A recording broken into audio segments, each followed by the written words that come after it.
I'm going to step up and we do the council presentation. Okay, so just so you know.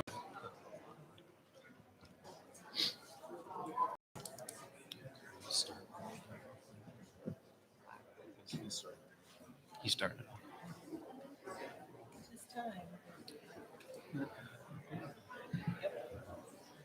Okay. I'm going to wrap them. Good evening. It is 5:30, so we're going to call the regular council meeting to order. And I would ask that you silence your phone or put them on vibrate. And then please let's all stand and do the Pledge of Allegiance. I pledge allegiance to the flag of the United States of America and to the republic for which it stands, one nation, under God, indivisible, with liberty and justice for all. Thank you. Chris, would you take the roll, please? Councilmember Stevens? Here. Councilmember Myers? Here. Councilmember Berg? Here. Councilmember Dalby? Here. Councilmember Rowe? Here. Mayor Lazio? Here. Authorize the resumption of mayoral duties by Tom Lazio as a result of the hiring of the new city administrator, Philip Rath, effective February 17th, 2020. Is there a motion? Motion to authorize. Second. Councilmember Stevens? Yes. Councilmember Myers? Yes. Councilmember Berg? Yes. Councilmember Dalby? Yes. Councilmember Rowe? Yes. Items on consent agenda. Minutes from special meeting number 5 on January 25th, 2020, special meeting number 6 on January 28th, 2020, and regular meeting number 7 on February 4th, 2020 as presented. Acknowledgement of January financial report and payment of bills as submitted by the Finance Department.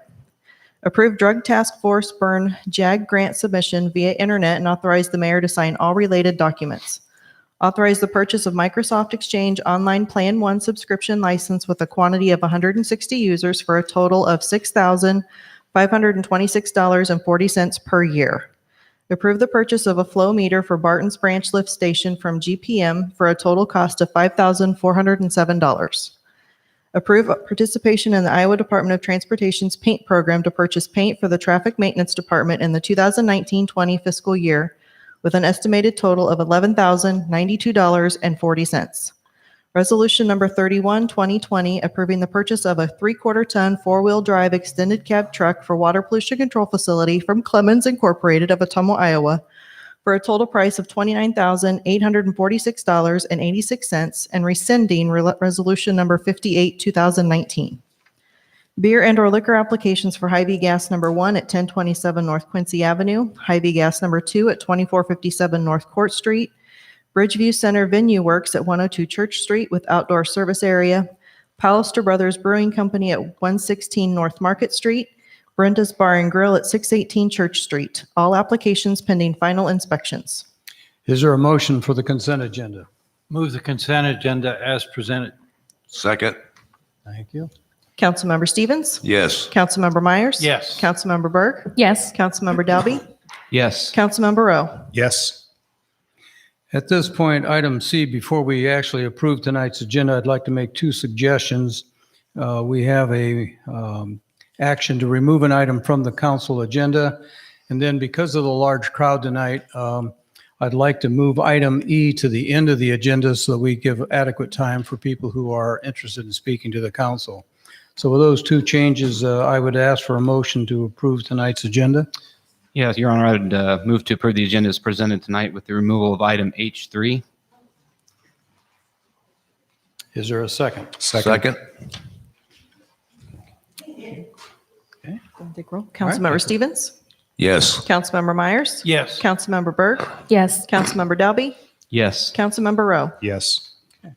Your Honor, point of clarification real quick here. On item E, we have people who probably would want to speak to other items on the agenda. Would we call them up, though, at the appropriate time still?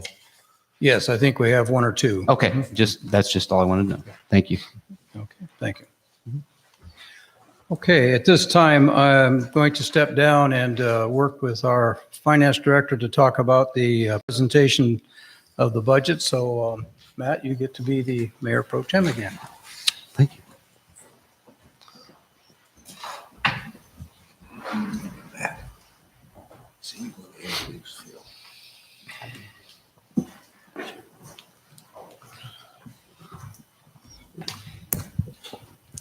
Good evening, council and guests in the gallery.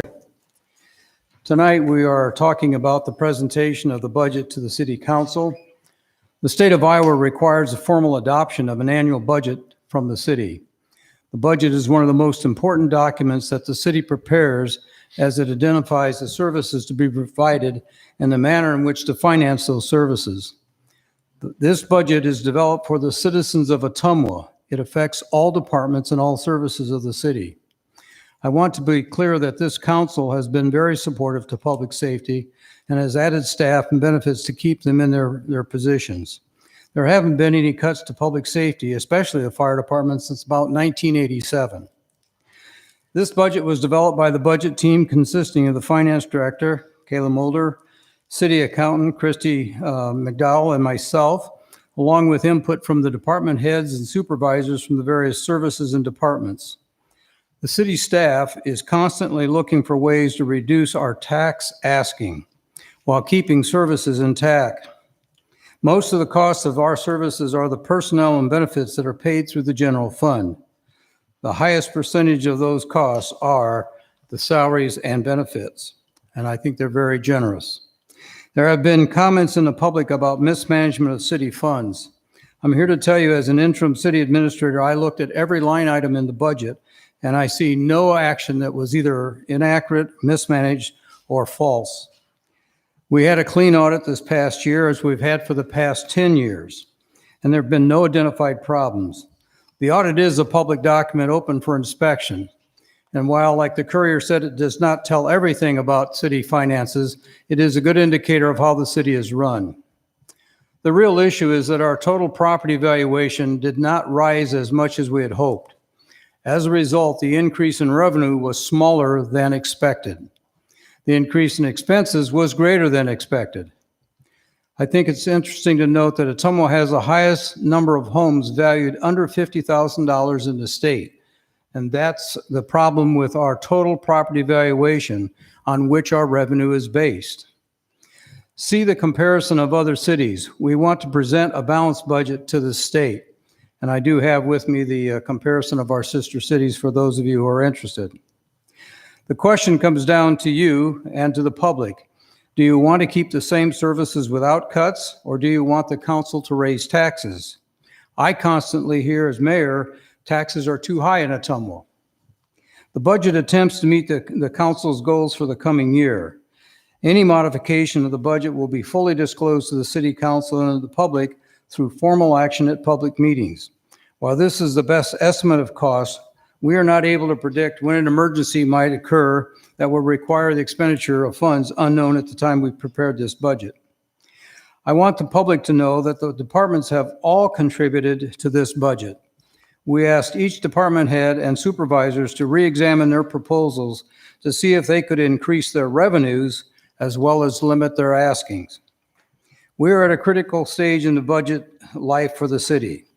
If we continue the pattern that we're on, we will not be able to borrow money for operations, and Moody's Service will downgrade our bond rating. That will cost the city even more money. We have to find ways to balance this budget.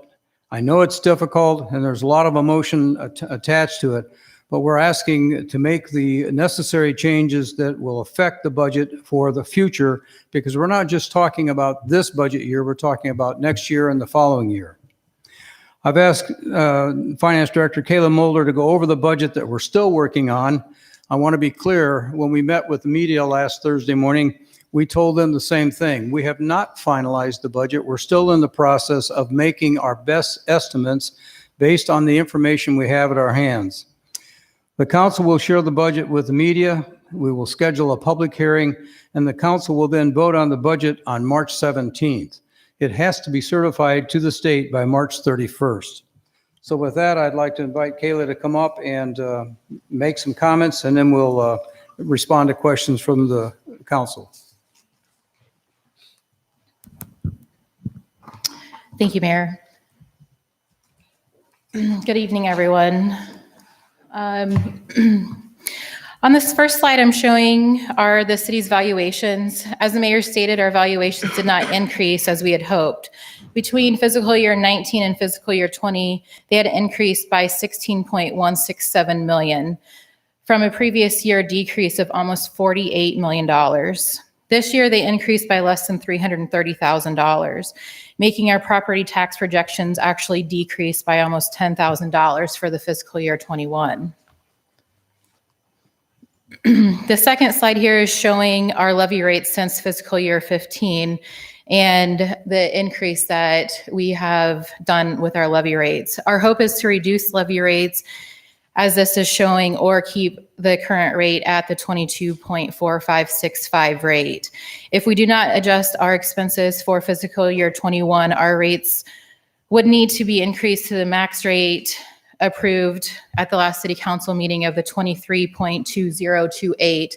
And that is that second to last number up there that says fiscal year 21 max. With adjustments to the budget, we would be able to keep the levy at the current rate of the 22.4565. This slide here is showing you a list of all of our levies and the total property tax valuations at the bottom here since 2008-2009 fiscal year. Our total property tax levy would not be increasing with these cuts. As you can see on the left-hand side, the 2020 and 2021 rates. The trust and agency levy would be decreasing by 0.48875. The transit would be decreasing by 0.065, and the debt service levy is increasing by 0.31018 to maintain the recommend fund balance that we need for that service. This current slide is showing a picture of the levy dollar amount since the fiscal year 15 again. Current year, fiscal year 20, the dollar amount dropped by $265,000. And for FY 21, we would project an increase of the $110,000. However, these dollar amounts do not include what is received from the multi-residential property tax rollback reduction, because for fiscal year 21, the value is decreasing to 71.25% from the 75% in the current fiscal year. The value will be decreasing 3.25% each year until it reaches the residential rollback percentage. Again, we're projecting, because of this decrease in total property tax revenue, of almost $10,000 in a decrease for fiscal year 21. And we should know here in the next couple weeks, the governor has promised and put together a solution for those for a multi-year package. And we should know in the next couple of weeks if we will even get any of that rollback money. This next slide is showing expenses just for the general fund again. Here we're showing the trend of general fund expenses since fiscal year 15. Between fiscal year 19 and fiscal year 20, expenses increased by almost $940,000. What was requested for the fiscal year 21 was another increase of $800,000. We would like to propose that the fiscal year 21 expenses are actually reduced by almost $595,000 from the fiscal year 20 budget. This would be a reduction in total expenses from the requested amount of almost $1.4 million. Our biggest expense in the general fund is personnel expenses. These are all the departments in the general fund. Administration is 3%. The beach is less than 1%. The clerk's department is less than 1%. Engineering is just over 3%. Finance is almost 4%. Fire department is 30% of that budget. Health and planning is almost 5%. The Parks and Rec is 4%, and the police department is 49% of our personnel costs by department.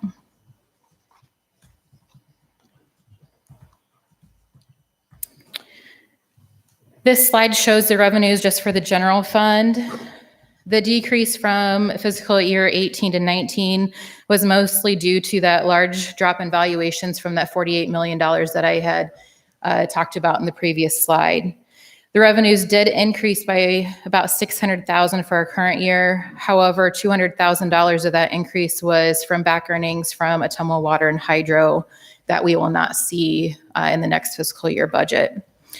Unfortunately, we're showing our revenues are going to decrease in the fiscal year 21 budget by a total of $235,000.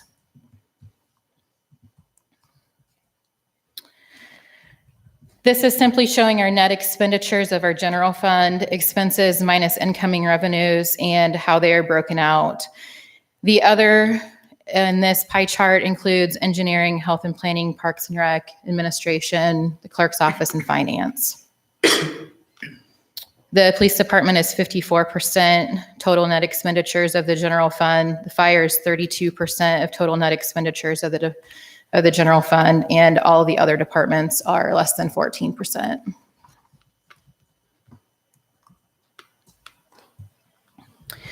I wanted to give a current snapshot of our budget. You'll see that our budgeted amount for fiscal year 20 has a deficit of over $500,000. Because of some of the unexpected revenues previously discussed, we have re-estimated and we're actually trending to be about $415,000 in a deficit for the current year. The second set of information is the requested amount for fiscal year 21 and what we would like to propose to approval to the council. As you can see, we have collectively cut almost $1.4 million from expenses for a total of $14.859 million and looked at revenues for a total of $14.7 million for next year. Unfortunately, the proposed amount is still reducing the general fund balance by over $165 for a deficit.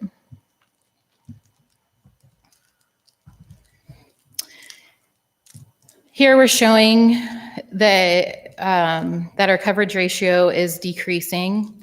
Coverage ratios are a useful way to help gauge the financial risk of borrowing. These formulas determine our ability to pay our existing debt, and it helps investors to determine the change in our financial position. City coverage ratios should be between 16 and 25%. Again, we're estimating our fund balance will decrease for fiscal year 20 by $415,000. And if we are able to cut our expenses in fiscal year 21, it would decrease an additional $165,000, reducing our coverage ratio again to 21.44%. I'm now going to talk about some other funds besides the general fund. The next fund that is separate from the general fund is road use tax. We're showing for fiscal year 21 revenues of almost $5.3 million and expenditures about $10,000 less than that. Our major expenditures for our road use tax is going to be street maintenance of $2.5 million, street lighting of $464,000, traffic maintenance of $376,000, traffic light maintenance of $235,000, snow removal of just under $400,000, street cleaning of almost $270,000, and central garage expensive of almost $750,000.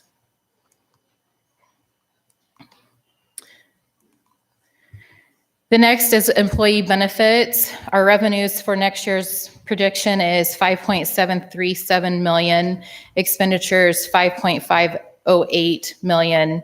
The allocation of these employee benefits come from the general fund of $3.7 million, the library $211,000, cemetery $62,000, road use tax $541,000, the airport fund $75,000, and the retiree insurance of $900,000.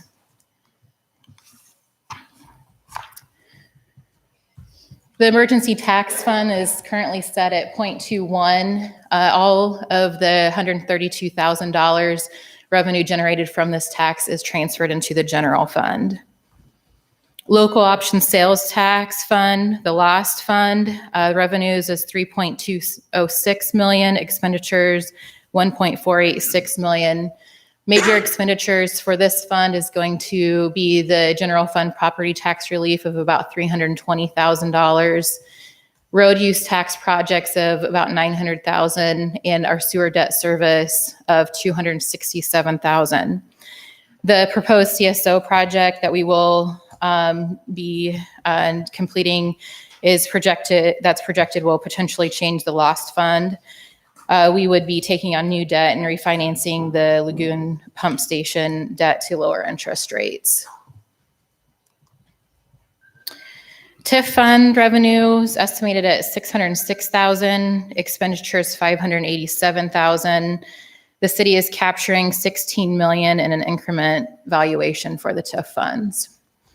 Risk management revenues $524,000, expenditures of $670,000.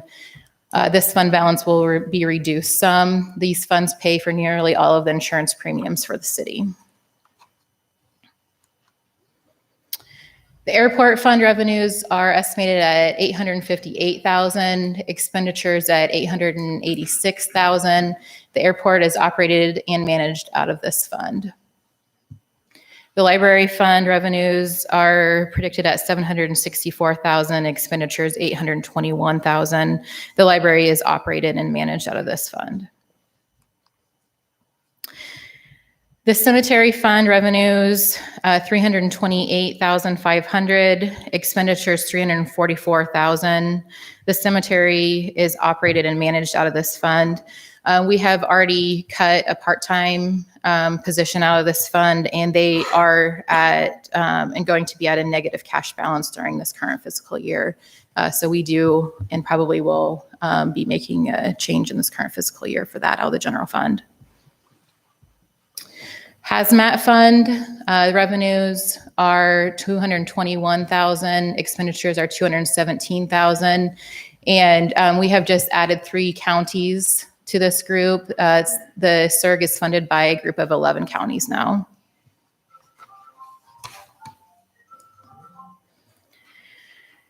Retiree insurance fund revenues are $1.339 million. Expenditures are $1.367 million. The retiree health insurance benefits are paid from this fund. Employee insurance fund revenues are $4.3 million. Expenditures are $3.836 million, and this is where the employee health benefits are paid from. Debt service, $3.643 million, expenditures $3.769 million. The debt service is used to pay for the interest and principal payment on certain types of debt. And again, that will probably change next year with the CSO project. Sewer fund revenues are $7.7 million. Expenditures are $7.546 million. The sewer plant and sewer maintenance are managed out and operated out of this fund. Next is the landfill fund. The revenues are $2 million. Expenditures are $1.97 million. The landfill is managed and operated out of this fund. Same with the recycling center fund. Revenue $625,000. Expenditures $565,000. The last 2 funds that we're going to talk about are the transit fund. Revenues are $1.853 million. Expenditures are $2 million. The transit bus system is operated and managed out of this fund. We have are projecting to reduce this levy for next year. The Bridgeview Center fund revenues are $1.257 million, and the expenditures are $1.254 million. The Bridge Center is operated and managed out of this fund. This slide is showing you the percent of each levy from your total property tax. The general fund and trust and agency make up 76% of taxes collected. The trust and agency is the levy for employee benefits from the general fund. BBC is 1% from your tax dollars. Debt service is 16%. The emergency fund is less than 1%. Insurance is 2%. The library is 1%. And transit is 3%.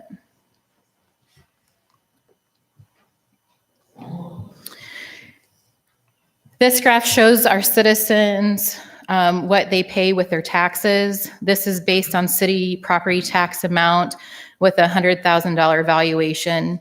Per $100,000 cost, each citizen pays $1,237.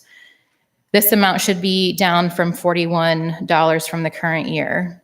You can see the percent and dollar amount allocated to the levies and the departments from there. Police is $447, fire is $261, debt service is $182, retirees are $76, libraries $52, and so on from your tax dollars. And again, this is just for city property tax with a valuation of $100,000.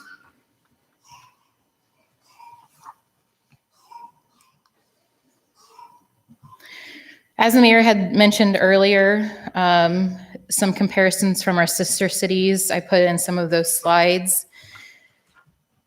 The population of Ottumwa is just over 25,000. The average of our sister cities is 26,000. Burlington is on this chart of 25,663. Clinton is almost 27,000. Fort Dodge is 25,200. Mason City is $28,000 residents, or 28,000 residents. Marshalltown is 27,552, and Muscatine is 22,886. You can see our property taxes are the highest. Fort Dodge is the next highest at 20.4203. We started this budget presentation with our valuations and how concerning they are. As you can see on our last slide, our valuations are the lowest. Fort Dodge is the next lowest, and they're $95 million ahead of us. And we're almost $300 million lower than the average of all of our other sister cities.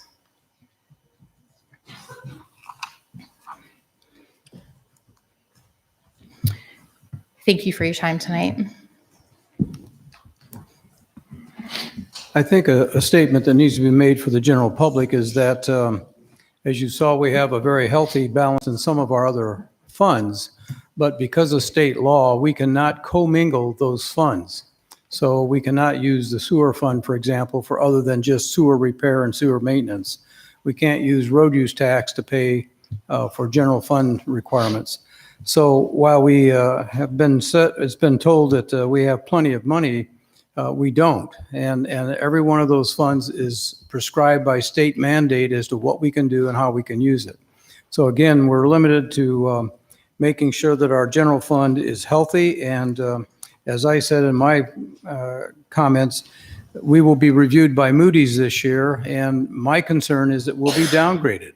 And if we get downgraded, that will affect our funding and borrowing capacity, and it will cost citizens more money in the total budget picture. So with that, I think at this point, unless you have a specific comment you want to make or a question you want to ask, we're still working on the budget, the final form. We have some things that we are tweaking as we've asked each one of the department heads to go back and look at things. We're looking at future retirements. We're looking at any modifications that we can make. So this is not a final picture at this point, but it's the best we can do with all the things we know today. You want to add anything to that? Any questions? Your Honor, I think council will have a few questions. One thing I would add too, though, stepping in for you quickly as mayor, is our general fund is also capped. The levy that we pay salaries out of for personnel in public work, or excuse me, not public works, public safety, administration and parks. We couldn't raise taxes to pay those salaries even if we wanted to, because we're, restricted by the state law that we can't raise those taxes. So that's something else out there. But I would say if council has questions for Kayla at this point, I know Councilmember Rowe does. I'm sure others do. Now's the time to ask those questions. Councilmember Rowe. So I'm going to bounce Sorry, around. to your point, the general fund levy is at 8.1, and that is the max that it can be at. Right. Thank you. Okay. I'm going to bounce around just a little bit based on some of the slides that you have. And if you don't have the answer tonight, that's fine. If you could just deliver those answers when you have a chance. The first question that I'd like to ask is based on the health insurance cost that 9.30, is it 9.30? Yes. That's okay. So the next comparable city is Fort Dodge at 578. What's the difference? And we're looking at two cities here that are almost exactly the same size as far as population goes, at least. Can you give me a brief explanation as to why we're almost double on that rate? I would say there's two factors in that. One factor is the city does pay 90% of employee benefits. I am not sure what the comparison is for each of those other cities, but I can get back to you on what the percentage is on those benefits. And the other factor in that is the other cities do have a healthier general fund because they have more tax money coming into it, and they're able to offset those benefits on that benefit levy by the general fund. Okay. But just so we're clear, again, looking at the varying graphs or charts that you have up here, 10% reduction, if my math is correct, is about $370,000 out of the general fund if it were lowered a 10%. Looking historically on there, it looks as though the revenues increased about 6% since fiscal year 2015 to 2021, and expenses have went up about 9%. I'm going to assume that that's pretty much just natural inflation based on salary increases and product cost and things. Is that about accurate? Yes, I would agree with that. And I would say that our salary increases are definitely going up faster than what our valuations are going up. Okay. Can you tell me the dollar value of the negotiated salary increases for all the unions for FY19 and 20, and what the dollar value is of the four, if the proposals that you set forth are pushed through, the value of the raises that are frozen for non-union and department head staff? I'll have to get back to you on that. Okay. And this one might be a little bit tougher, I'm not sure. If we made no changes to the budget, if we just rolled exactly the way that we are now, I noticed we're at 12.35% on the general fund ratio there. Yep. On the requested. If we made no changes whatsoever, how long would it take that fund balance to go negative? We would have probably, it may go negative in FY22, but it definitely would be negative in FY23. So we got two and a half years tops. Okay. So my next question, sorry, I'm asking a lot of questions. Leaving public safety out because it looked like public safety was about 86% of the general fund budget. What's the dollar value of the rest, the other 14%?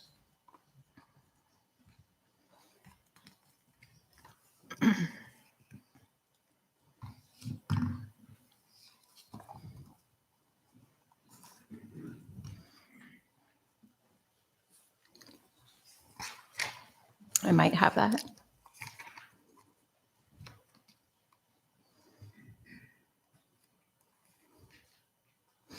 I'll have to get back to you on that as well. Okay.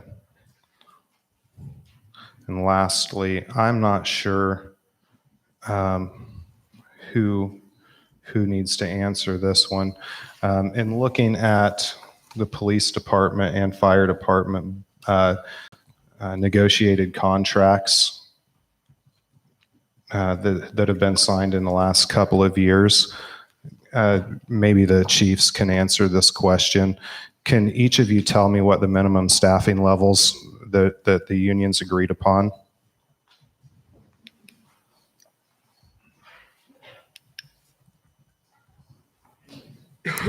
The fire department staffing levels, we have 10-person crews right now, and we go down to 7. Occasionally, we go down to 6. Okay, so those are the minimum staffing levels that everybody's comfortable with, right? That's what we currently have, yes. Okay, and those are over 3 shifts or 2 shifts? We have 3 shifts of 10 persons, and each shift has the exact same. Okay. So that's, just so my math is correct here, I don't want to get this wrong, that's 9 staff members. The variance between what we're currently at and the shift minimum. Yes. Okay. For the police department, our minimum staffing is 5 officers per shift. So that might be 1 sergeant, 4 officers, or 2 sergeants and 3 officers. And what are we currently sitting at today? The number of officers working? Yes. We have 40 officers working. Okay. And what's your total minimum staffing then? It'd be a seven difference. That's what Okay. we looked at today. Awesome. Thank you. That's all the questions I have for right now.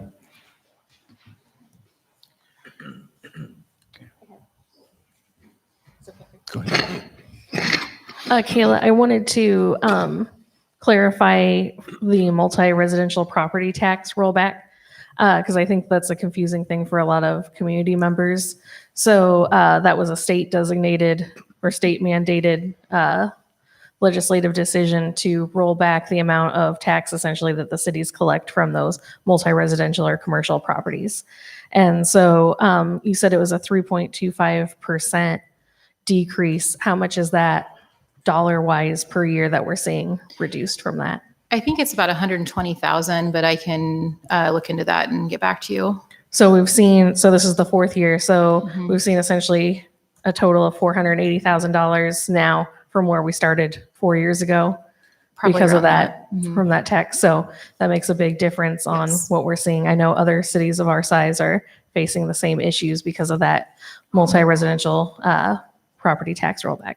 Yes, that is So correct. I just want to make sure that that's clarified as one of Councilman the reasons. Berg, I think that's a really excellent point because we met with the governor this past week and she kept the rollback amount in her annual budget, but the legislature has not voted yet, so they can still remove that if they decide to do that. Now, our indications are, at least from talking to leadership in both the House and Senate, is that they're not inclined to do that, but we never know until the legislature goes home. So we have to keep, that's one of the unknowns we can't plan on. And as I stated earlier, we're hopeful that, she's positive on that and keeping it in her budget. And in the next couple of weeks, we're hopeful that we'll know. But we're definitely, so if it's 120,000 a year, we've already seen down 480 from where we started 4 years ago. And that's going to continue to go down That's right. without any control that we have from the state. Okay, thank you. That's all I had. Kayla, quick question.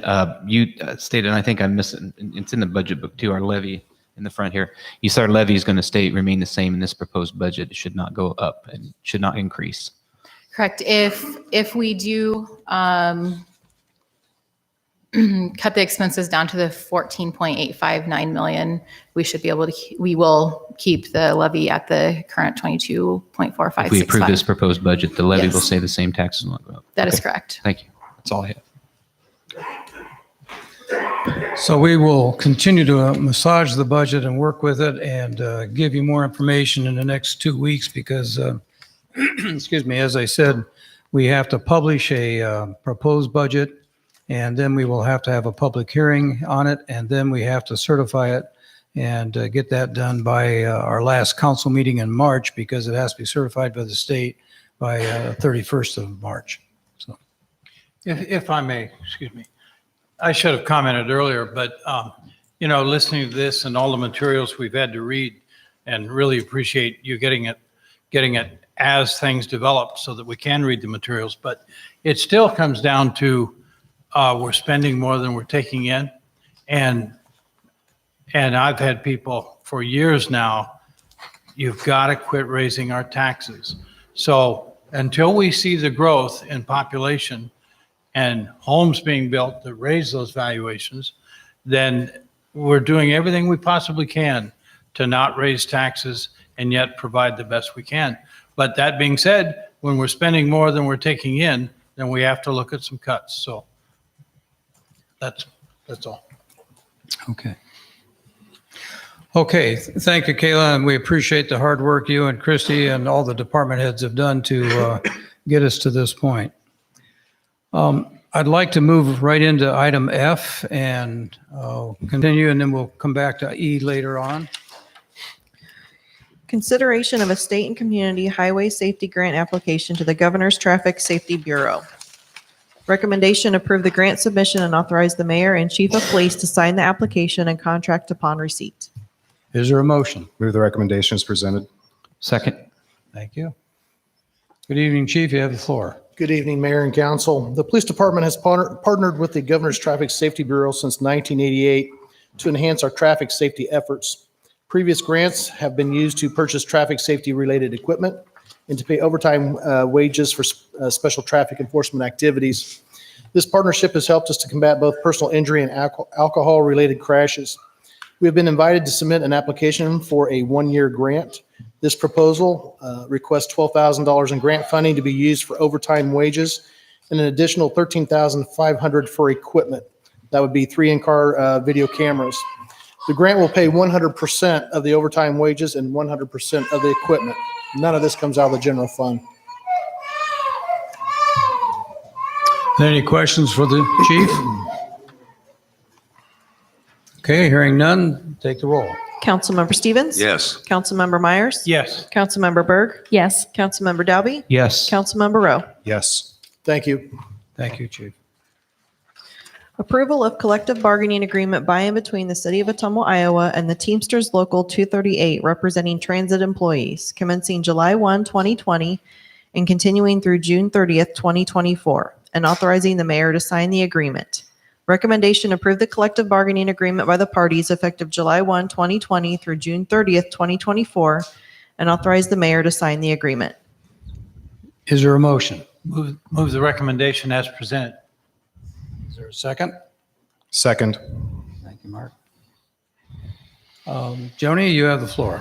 Thank you, Your Honor. This is a 4-year agreement with Teamsters for our transit drivers and our dispatcher. This is a 4-year agreement with increases at 2% July 1st of each year of the contract.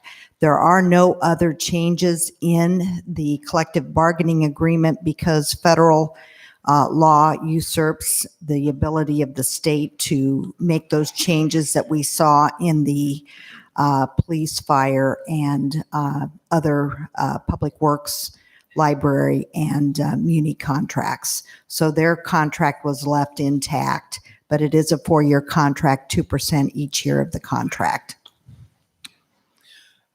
Before we have council comment, we did have a citizen, Stephanie Dively. Is she here?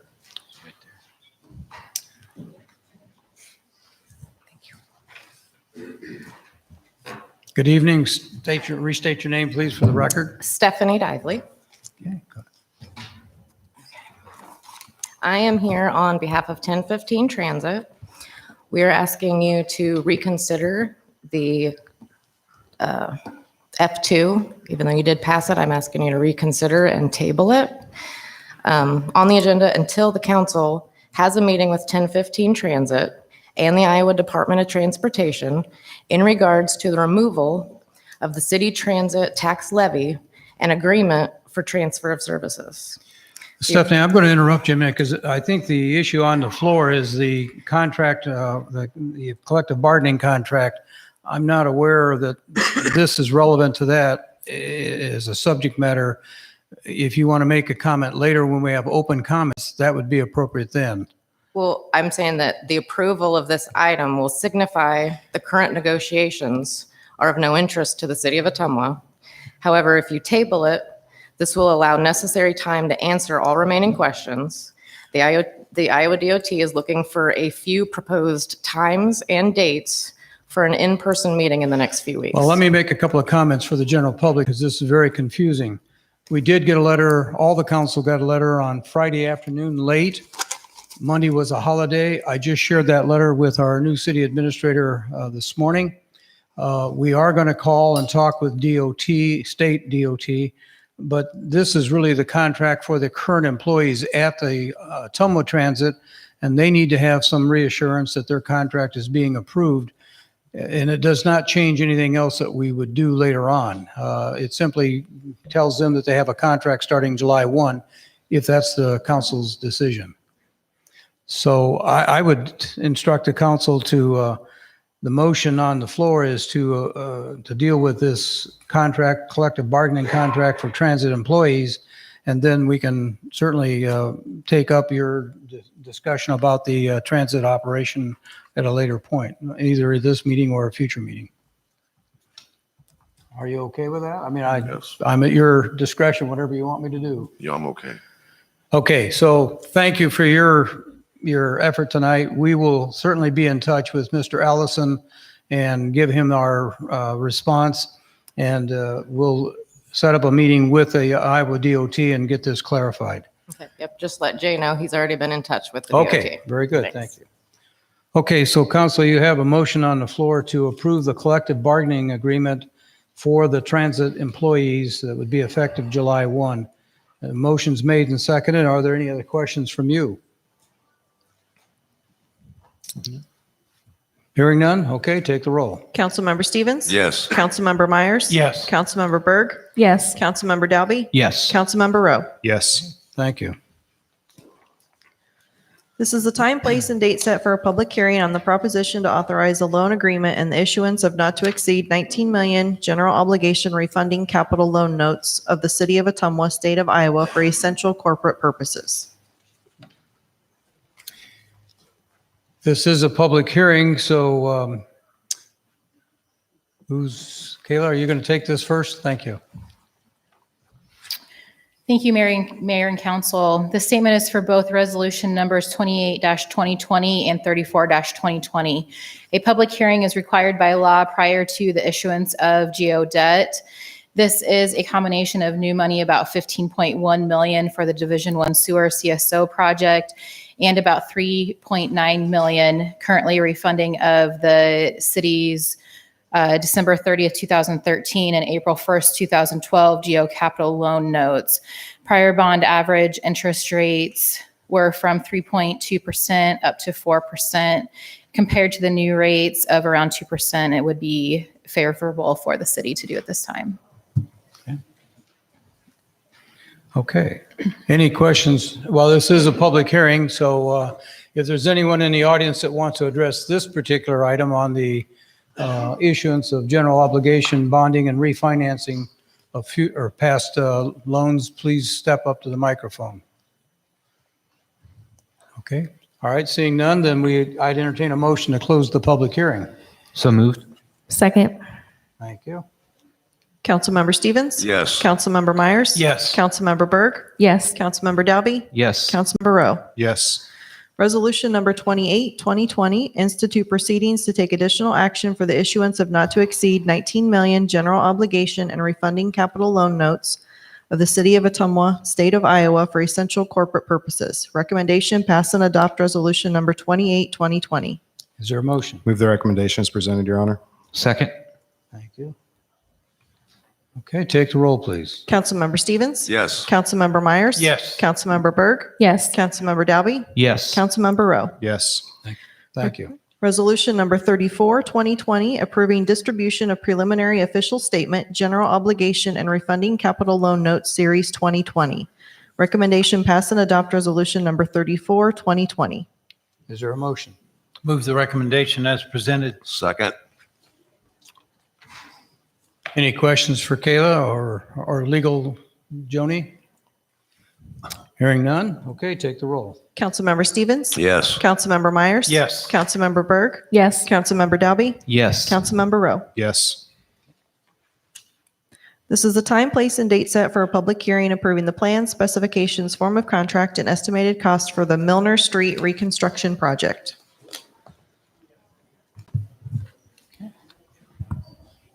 Go ahead, Larry. Thank you, Mayor, Council. The proposed project will consist of full-depth, full-width reconstruction of Milner Street from Mary to Burris. The project includes the replacement of the ADA sidewalks at intersections as required, storm and sanitary sewer improvements, and water main replacement. The notice to bidders, plan distribution, and letting will be handled by the Iowa Department of Transportation. A bid report and a bid award recommendation will be presented at the March 17th, 2020 regular council meeting. The engineer's estimate is $2,750,000. Transportation enhancement funds will cover $1,629,508. Ottumwa Water and Hydro will once again team up with the City of Ottumwa to take advantage of the construction opportunity to replace their water main, as well as moving it out from under the pavement while we have the street removed.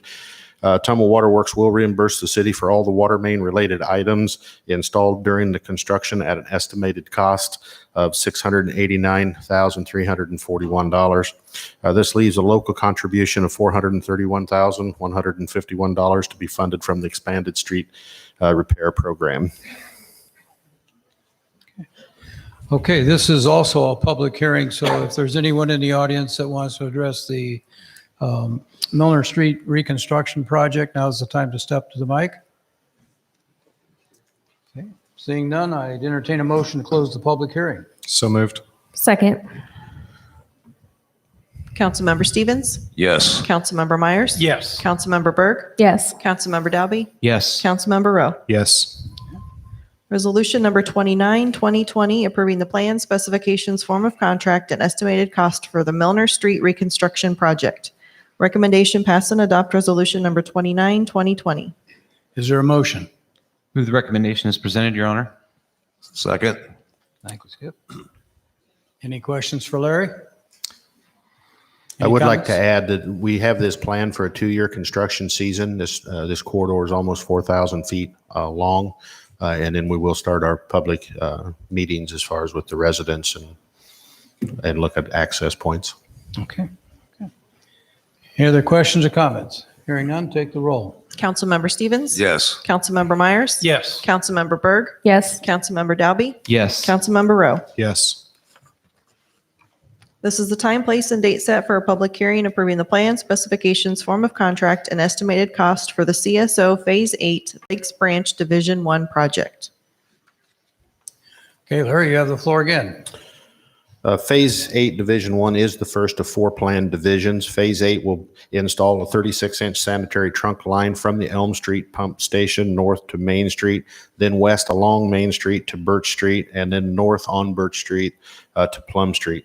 New sanitary sewer lines will be installed on Haynes Street and Orchard Street, and a separate storm line will be installed on Main Street to pick up previously separated sewer systems starting at Vine Street east of Van Buren.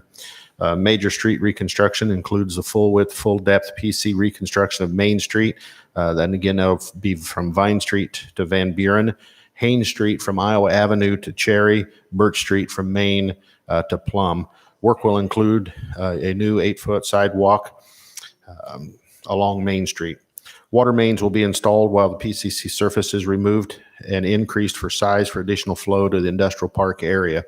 The main transmission line is an extension of the mains previously installed starting at Court Street to Vine Street. Ottumwa Water will reimburse the city for the cost of the water mains. Currently, the project is scheduled for 2 construction seasons with a substantial completion date of December 31st, 2021. The current estimate, including the water main, is $11,442,374. And again, we've had several different work sessions on this project. This is the starting and the backbone of the line that eventually goes to Penn and Jeff area and ultimately picks up the flow from the north part of town and in the next phase to the airport. This is a public hearing too, so if there's anyone that wants to address this particular item. Okay, seeing none, I'd entertain a motion to close the public hearing. So move. Second. Thank you. Councilmember Stevens? Yes. Councilmember Myers? Yes. Councilmember Berg? Yes. Councilmember Dalby? Yes. Councilmember Rowe? Yes. Okay. Resolution number 33, 2020, approving the plan, specifications, form of contract, and estimated cost for the CSO Phase 8 Blake's Branch Division 1 project. Recommendation pass and adopt resolution number 33, 2020. Is there a motion? Move the recommendation as presented. Second. Before we take the roll on that, would you repeat the total cost? 11,404? 442. 442. $11,442,374. Thank you. One of the things I will point out where I mentioned, and this is a very brief discussion for the size of the project, we will be picking up the storm that currently, the majority of it does actually ultimately flow down Iowa Avenue. That's one of the issues we have. It overwhelms that storm system. I think everybody's kind of aware we do have a backup issue at Iowa and Orchard. This should eliminate that by taking quite a few acres, I don't remember the exact acres, off of this basin and directing it back to the Blake's Branch box, which will go directly to the river. Okay. Any further questions for Larry? Hearing none, take the roll. Councilmember Stevens? Yes. Councilmember Myers? Yes. Councilmember Berg? Yes. Councilmember Dalby? Yes. Councilmember Rowe? Yes. Resolution number 22, 2020, support of Asbury Heights LLC housing tax credit applications and illustrating city intent to enter into a development agreement. Recommendation pass and adopt resolution number 22, 2020. Is there a motion? Move the recommendation as presented, Your Honor. Second? Second. Good evening, Kevin. Kevin Flanagan is our Director of Planning, so tell us about this project. Thank you, Your Honor. This resolution will be used by our Asbury property developer, Jim Danaher, in his applications for tax credits to the housing project there on Asbury. He'll be doing separate applications to the Iowa Finance Authority and the Iowa Economic Development Authority, respectively, and with an emphasis on senior housing. The incentive we're offering here is a rebate, much similar to the incentive that we performed with the Washington housing complex we most recently completed. Similarly to that, I think we're 52 units on that one. In your report, it said 54 units. I apologize for that. It's actually at this point 53 units. This incentive rebate, TIF rebate, will be capped at $480,000 over a 15-year period. This is an annual appropriation. It does not count off on the city's debt capacity because we will or we will not do so when it comes to prosecuting this incentive, depending upon the developer actions, obviously, per year thereafter. In other words, developer will pay taxes, and those taxes would be rebated back to developer were he to do so. I'll take any questions that members may have. Any questions? Yeah, just one. Go ahead, Bob. Yeah, Mr. Flanagan, so senior housing, but 90% of it would be senior and 10% workforce, is that right? About 80%, I think it's 80% of the units would have to have someone in them 55 or older. Not all of the units will be LMI or affordable units. Probably about 10% of those units will be market rate. And I should have said also, it's we recently reapproved the development or the site plan on that. It's went from 2 buildings to 1 3-story building with a lift. So, Thank you. And I think it should be mentioned that this did go before the Planning Commission and was recommended by them. it did most recently, yes, about a week ago. So we redid that site plan approval. Any other questions for Kevin? Okay, hearing none, take the roll. Councilmember Stevens? Yes. Councilmember Myers? Yes. Councilmember Berg? Yes. Councilmember Dalby? Yes. Councilmember Rowe? Yes. Thank you. Thank you. Resolution number 32, 2020, accepting a donation of property purchased by the Greater Ottumwa Partners in Progress, formerly the Ottumwa Economic Development Corporation, from the Iowa National Guard, State of Iowa, for a right-of-way improvement project at 2858 North Court Street, Ottumwa, Iowa, and authorizing the city to apply for a USDA Rural Business Development Grant through Area 15 Regional Planning Commission for the development of the right-of-way. Recommendation pass and adopt resolution number 32, 2020. Is there a motion? Move the recommendation as presented. Second. Thank you, Matt. Joni, you have the floor. Thank you, Your Honor. This is a two-part resolution. The first deals with accepting donated property on behalf of the city, and the second is to proceed and authorize a grant application to occur by March 2nd.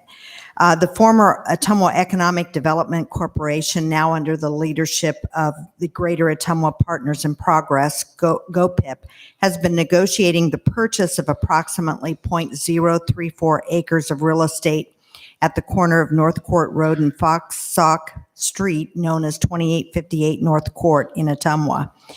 The Iowa National Guard, State of Iowa, is also authorizing this sale. Attached to the staff summary is a letter confirming the sale of the real estate. GOPIP will finalize the sale and then donate the real estate to the city upon completion of the transaction. The city will then proceed to authorize Area 15 Regional Planning Commission to file an application for a USDA Rural Business Development Grant to expand the city's right-of-way at that location to facilitate safer and more maneuverable access to the city's expanding industrial park. The city would need authorization for an up to 20% grant match needed for the grant application. There's also the possibility of some cost sharing between the city and GoPIP. The cost estimate currently is $163,000 taker plus or minus 15%. A 20% match would be around $32,600. This is kind of a rush resolution request. This application is due March 2nd, and this is an annual USDA grant program. So if we miss the application on March 2nd, we'll have to wait a year for it. My question bringing it before a council is, can we afford that match, or could we seek that match from a third-party entity such as GoPIP? So that's my concern. There's no problem, I don't think, with the donation to the city. They're paying all the costs of that transfer. The question is the grant application. It has to be done by March 2nd, and then we're authorizing an up to 20% grant match that I know we don't have the funds to do at this point in time. So two-part request. Okay, council, what's your pleasure? Holly? Can I ask a question prior to that? Is there anyone from Greater Ottumwa Partners of Progress here tonight to answer those questions? I'm not sure. I don't believe so.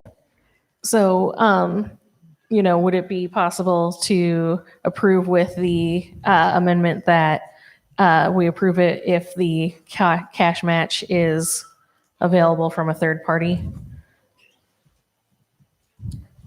So where it's not that's approved before they put in the application? You would need to amend that application. Now, my conversation on Friday morning wasn't real receptive. One specific entity wasn't real receptive, other than would be glad to do some cost sharing. I guess I have, without being able to ask those questions to anyone here, that's very difficult to do. I think we could do a two-part. You would have to amend the motion, but you could do a two-part and accept the property, and then, Holly, with your point of contact with GoPIP to see what the options are for cost sharing and whether they would be willing to contribute some money for the match. We just may have to wait a year to get that grant application on file. Yeah. Matt? Yes, what exactly here are we doing? Pardon me? What are we doing here? I mean, what exactly are we doing then? Well, one is accepting the donation of this property. Yeah, I got that part, but on And the number condition two of is what? authorizing the city to apply for this grant and authorize up to a 20% match. And we're just waiting on whoever that match is going to be coming from. That's in what we're saying. Correct.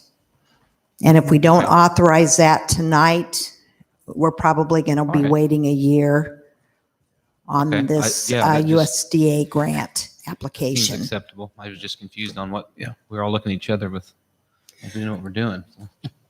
So, My bad. And this is being rushed through, to be fair to GoPIP. They understood the application deadline was going to be in April, so we had plenty of time to work through these issues. And they just found out recently that the deadline's March 2nd, not April 2nd. So that put us in a time crunch. So council, what's your pleasure? I like the project, but I too am curious then, if it came down to us paying the 20% that we don't have, then we're stuck. That was my concern. So Mine Ken, mine as well. Yeah, I'm not cool with that. Joni, would you be okay as legal representative to just accept the donation and not do anything about the grant application until we get more information? You could amend the motion to just accept the donated property. Now, if council doesn't approve the authorization of the grant application tonight, it won't be done before unless we call a special meeting. I would be personally fine to call a special meeting to ensure that we have all the information available. I mean, I know that makes all of you have to come too, but I just don't feel comfortable. But I know it's time sensitive to where we don't want to wait another year to get this project, but we need to make sure that we have all the answers. Yeah, I'd be okay with a special meeting, but How about if we modify the motion to just read, accept the donation of property purchased by Greater Ottumwa Partners in Progress, formerly Economic Development, from the Iowa National Guard, State of Iowa, for right-of-way improvement at 2858 North Court, Ottumwa, Iowa, period. And then we'll take care of the information and maybe a special meeting at a later date. possibly have a special meeting. Would you be okay with that, council? Yes. Fine with that. That's much better. Would one of you? Move to approve that as amended. Second. Okay, Holly is going to move, okay? And Bob? So And you're basically just accepting the donation of property, period, and we'll get some additional information on the grant and maybe have to do a special meeting if we want to do it before March 2nd. Okay. I think it is an important project to improve access in and out of the industrial complex there. So it's definitely important, but I want to make sure we have all the information. Right. Okay, so we have an amended motion which has to be voted on first. Holly and Bob made the motion, seconded, so you're accepting the donation of property only. Those in favor? Let's do a roll call so we have. Councilmember Stevens? Yes. Councilmember Myers? Yes. Councilmember Berg? Yes. Councilmember Dalby? Yes. Councilmember Rowe? Abstain.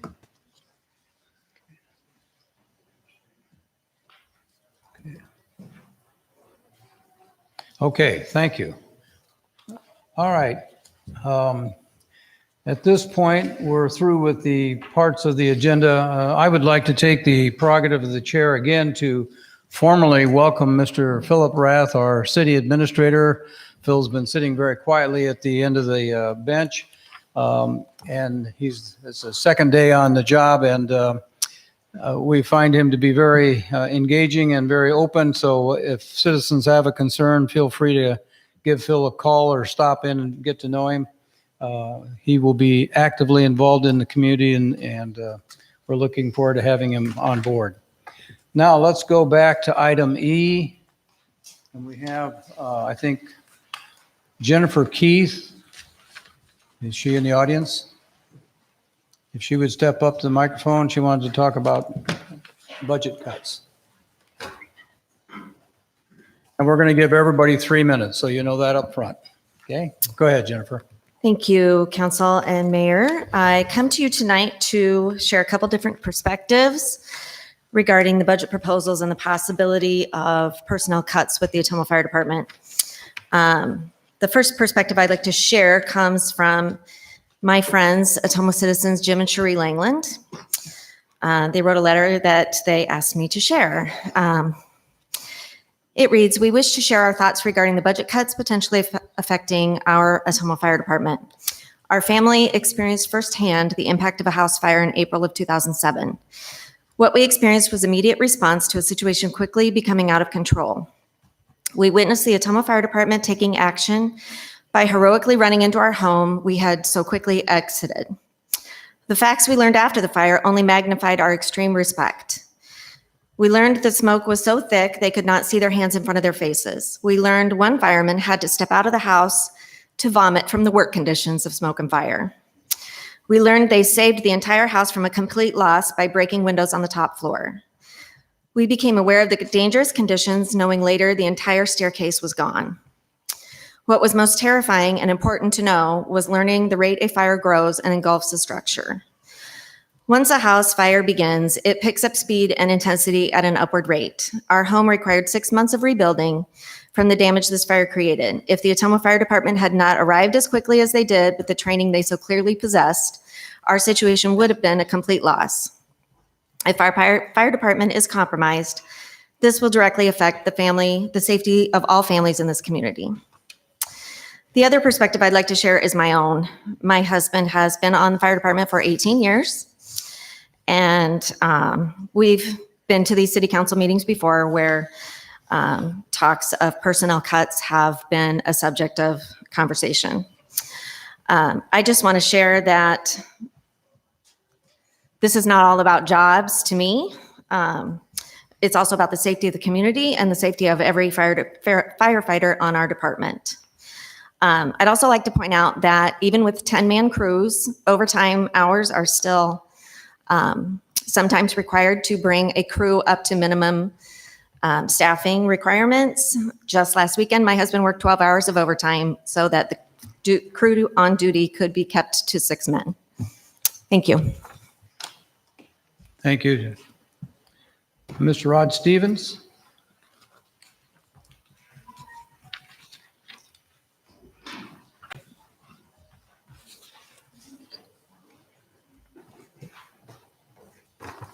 Thank you, Mayor and Council. My name is Rod Stevens.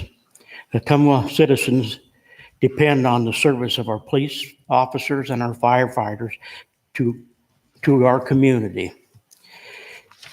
You want to cut back on the manpower in these two departments because of the claim of budget needs. In the needs for more firefighters and police officers, I think the majority of the Ottumwans feel we can't afford to be without proper manpower in both of these departments. Ottumwa's professional firefighters do much more than just wait to be called out for a fire. They conduct hazmats, medical response needs, and much more. Ottumwa's professional police officers are overlogged on calls a lot of the time. Drug offenses are escalating. Serious crimes have increased. Crime has escalated considerably, and the dangers have also escalated, like Liberty School shootout, for an example. The police, the neighborhood residents, and the children and staff at Liberty School were all placed in grave danger. Yet outside agencies were greatly appreciated as the show of force is what most likely led to the good outcome. But what happens if the time does not allow a shortage of force to dictate such a good outcome? I'm a retired police canine officer, and in 1985, I had the opportunity to train with the chief of the West German Police Dog Training School while he was in the United States. I was selected to attend this hostage, tactical, and minimal force advanced police canine training school while he was in the United States. And during a break from the training, the chief suggested that I should train my dog Bear for water apprehensions. I kind of chuckled, and his response was, seriously, you need to train the little city dog for the big city life. And he was absolutely right. I never forgot that piece of advice and consistently thought of what if scenarios and trained my dog for them. Members of our council and the mayor, the big city life is here in Ottumwa and growing rapidly also. Think about the public, the police officers, and the firefighters. Both departments are very professional, and as for me and many others in our community, we feel cutting personnel in both of these departments is a gross mistake and a disservice to the Ottumwa and the people considering moving to Ottumwa. Thank you for your time. Thank you.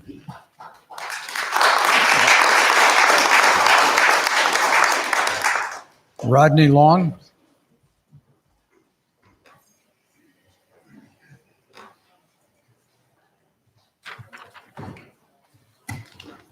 Morning, Mayor, or good evening, Mayor. Good evening, Council. Just wanted to come tonight talk about these budget cuts.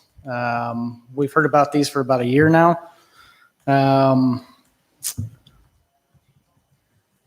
Not providing citizens with basic services is going to open the city up to so much litigation. NFPA set standards. We have minimum standards that are set of what is supposed to be showing up on a house fire. We don't currently meet those. We have 10-man crews.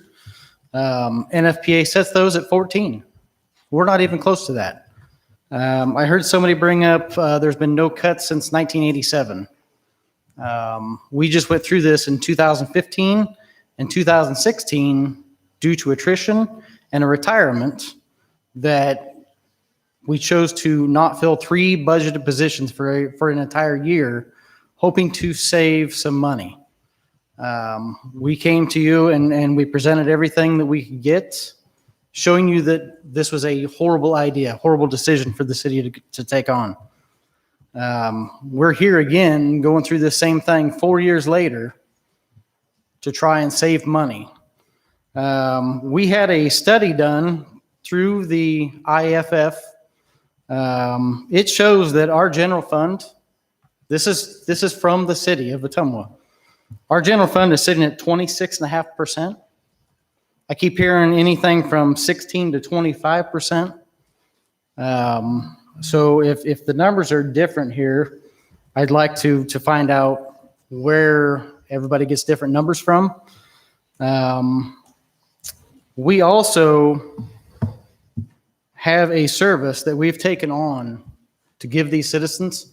We have told these citizens of this community that we would give them the services that they require.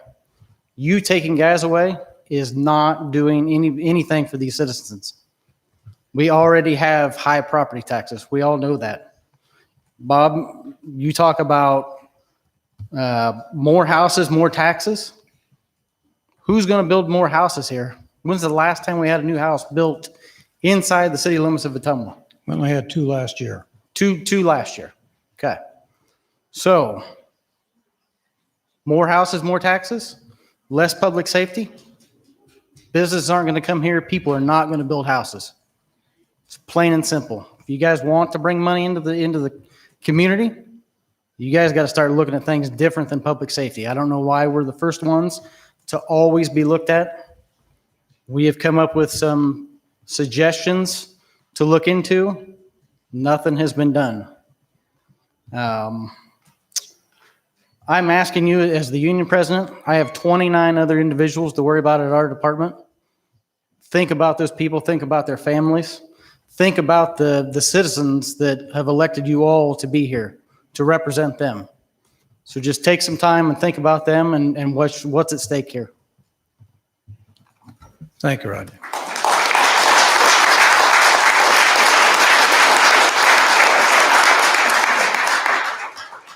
Cindy Kurtz Hopkins.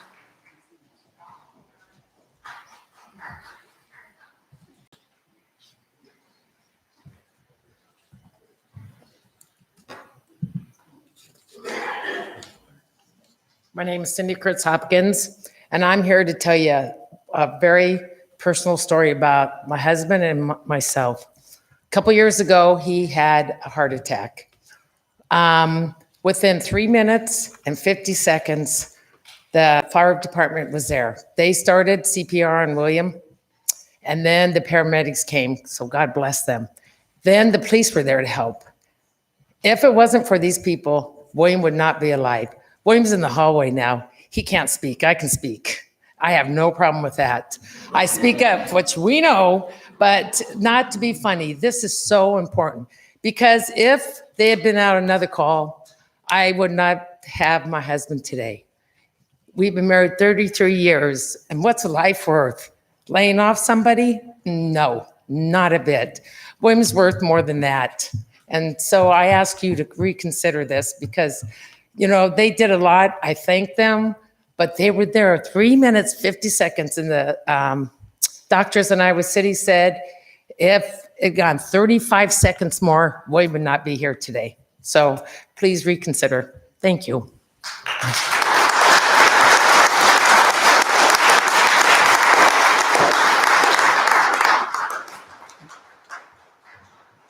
I think that's all the, Chief Miller?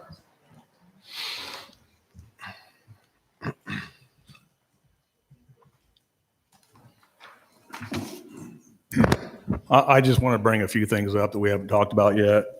You know, I've heard for about a month now that the fire department is looking at getting a cut. 1987, I was a firefighter that got laid off. So I know what these guys are going through. I know what they're feeling and all that good stuff and bad stuff. So I know what they've been through. I've actually got a layoff letter from my buddy Jerry Parker. I'm just going to mention a couple things with me as a department head I'm going to look at. We've heard two layoffs, one cut a retirement. We've heard 5 layoffs and a retirement. If you lay off 3 people, that's going to be 10% of our department. If you lay off 6 people, that'll be a 20% cut. If we do a 20% cut, we're going to have to take a serious look at what the city wants in a fire department. Because when you cut 20% of your department, you got to make changes that you don't want to make. But that's a possibility, and that's something we're going to have to look at doing if there's a cut that a big made. They were talking about life saves. We average 15 code saves a year. People ask us why we run medical calls. Well, we run medical calls because we save you lives. That's just how. There's no argument. There's no fact about that. South Station. In the last 2 weeks, I've got probably 50 calls about when the South Fire Station is going to close. Now, this has been an issue. I was hired in 1982. This has been an issue for 38 plus years. I tell them they're not going to close the South Fire Station. We've heard that forever. They're not going to close it. That's half the population lives on the south side. I've tried to ease their minds on that, but I still got calls and calls and calls. What I'm going to do is, and I didn't think I'd ever have to say this, if we're going to get cuts in the fire department, I've told our 5 guys who's on the layoff list. I says, if you guys want to become a firefighter in another department, and all the departments in the Des Moines area are hiring. I mean, when you're building fire stations 2 at a time, you're going to need people to fill in fire stations. So I've told my guys, if anybody wants to move on, if with the uncertainty with the Ottumwa Fire Department right now, I will do whatever I can to help you get hired at another department. I didn't think I'd ever say that, but this is a position we're in right now. I've wrote 3 letters of recommendation today for 3 of our guys at Des Moines area departments. So that's where we're at with that. I hate to do it, but I think it's fair to them. They've been here for less than a couple of years. A couple of them have been here less than a year or so. I think it's fair to them to assist them getting a job elsewhere. If we get revenue come back in the city, we can bring people back or hire people back when we start losing people.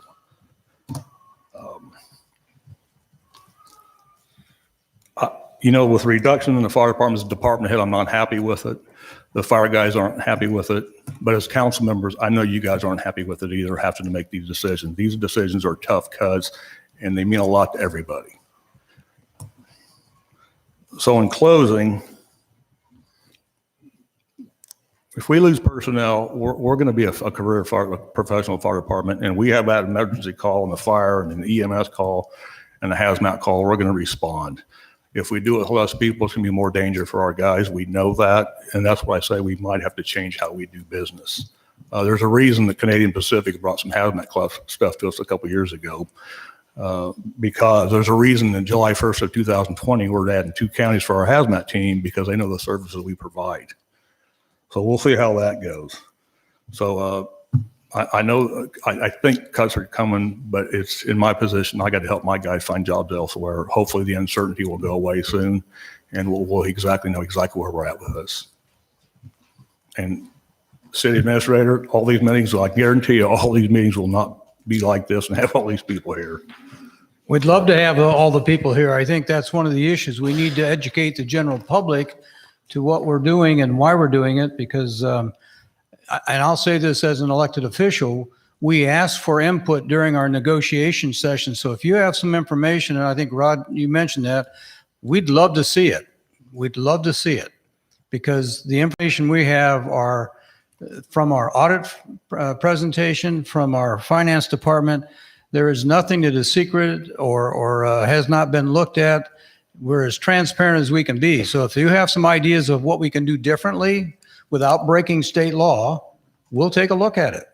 That's my pledge to you as a department. We do the same thing for any other department. You also talk about a 20% cut in your department. we've made those 20% cuts in other departments already. Gene Ratchey is a good example. The Parks Department, I heard this afternoon from Jerry Parker. We used to have 29 people in the Parks Department. Gene, how many do you have today? 4 people in the Parks Department. And we want them to keep up with over 700 acres of park ground in the city. And when I get phone calls saying this isn't cut, this isn't trimmed, it's weedy, it's buggy, you know, we can only spread people so thin. So if you have some ideas, we asked the fire department to do some rental inspections. That's got to happen. We can't afford to pay for those. You're already being paid as city employees to do that work. I think those are the kind of things we've got to find ways to work together to make this good for all of our citizens, because and I want to be clear, this is not just the issue for this year.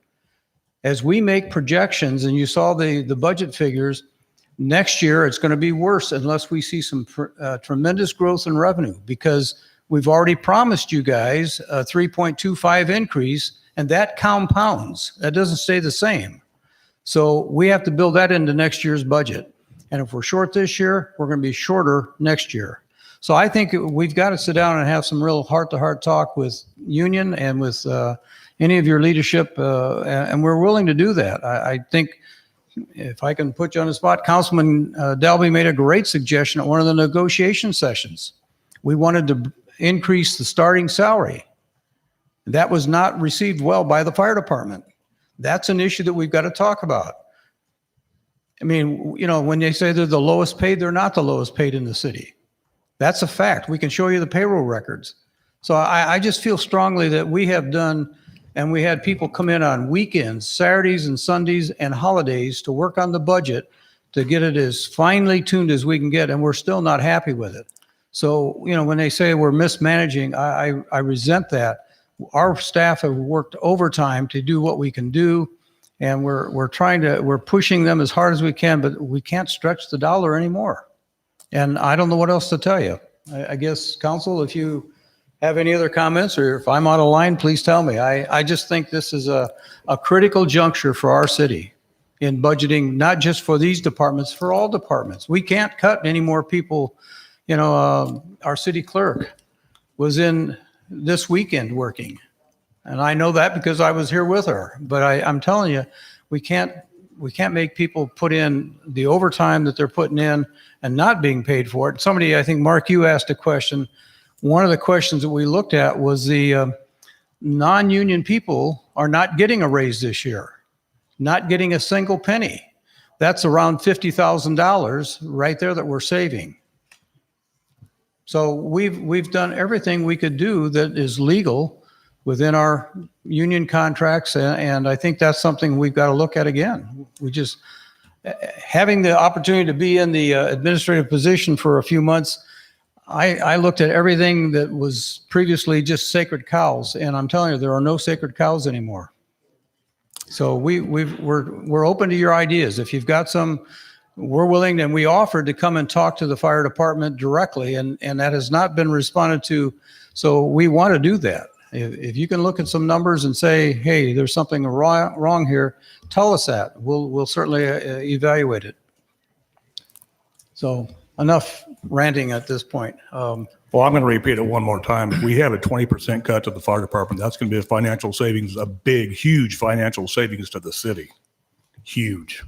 But you have to answer the question too. Our public safety costs is 86% of the general fund. The state average is 44%. Why is there such a difference? And that's, you can ask that from anybody. And we are bringing in an outside consultant to look at our financial picture next week. And we want that person to give us some objective point of view, because we see it every day and maybe we're too close to it. But when you have an outsider who has worked in the cities around the state and can give us some fresh eyes, we're going to take a look. Phil's also going to start taking a look at things. His background is finance and economic development. We're going to look at that real carefully. Okay. Any other comments for other business that's not on the agenda? If I could change the tone for just a moment, I'd like to personally thank Mr. Dalby for stepping in as Mayor Pro Tem for 5 months, and I'd like to recognize him with a plaque. He gave a lot of extra time that he wasn't planning on, and so Matt, on behalf of the entire city staff, we want to recognize your commitment and give you a plaque recognizing your dedication to the city. So thank you very much for doing that.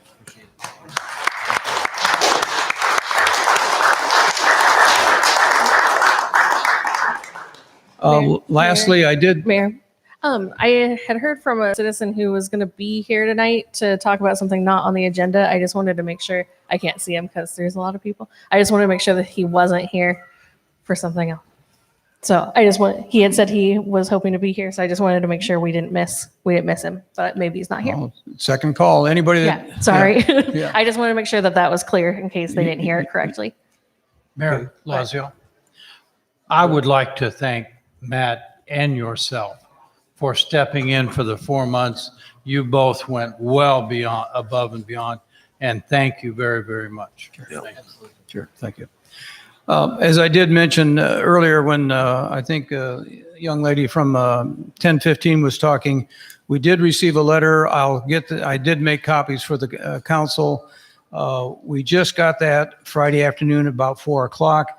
We are going to be meeting with the IDOT, and we'll include you in that. And Joni and I have some things that we need to pull together to look at that. But we hope to get that done by the end of this week or first part of next week. So we'll keep you posted on that. Is there anything else from council? Any other issues not related to things on the agenda tonight? Last call in the audience. Okay, if there's nothing else, I would entertain a motion to adjourn then. So moved. Second? Councilmember Stevens? Yes. Councilmember Myers? Yes. Councilmember Berg? Yes. Councilmember Dalby? Yes. Councilmember Rowe? Yes. 7:01.